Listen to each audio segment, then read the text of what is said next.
Spring's finally arrived here in Nebraska, and we've been outside in our yards working in the landscape, and we may have found some things that we have questions about, something that's not looking right, something that's growing on your tree, or just a plant that just doesn't look healthy. And we wanted to talk to you today about how to bring in a good sample to your local extension office. So Dana, when people are bringing in an insect sample, what should they be doing? So when we bring in an insect sample, we want to be able to see what we're looking at before we open it up.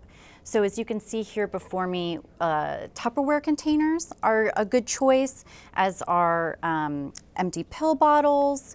Ziplocs are a good thing. Just remember, in a Ziploc, it's easy to squish a soft-bodied insect, and we don't want a squished insect. We would like something as intact as possible so we can see all of the insect parts. If you have damaged wood, that's another thing that you could bring in, is a piece of damaged wood. Is there anything that we're not able to take a look at? There's quite a few things that we're not able to take a look at. So that would be starting with anything that is liquid, and that would also include things from the human body. We are also not able to look at insect bites on the skin. That's what a medical doctor does. If someone does see something biting their skin and they're able to get that insect, then we can take a look at it. But we're limited in that, as well as we can look at glue traps or glue boards, but we don't want the whole huge thing. They're sticky and messy. A section is good, as well as we don't look at clothing to try to or to any textiles to pull bugs from those. But Scott, do you want to talk a bit about what we want with a turf sample? When it comes to the turf, we want to see the roots and all. We would like a dinner plate size of the sample, half in the good and half in the bad. Some of the mistakes that clients make is that they just go out and pull out some of the grass. We need to see as much of the plant as we're able to.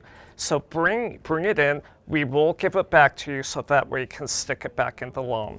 What about weeds in the landscape?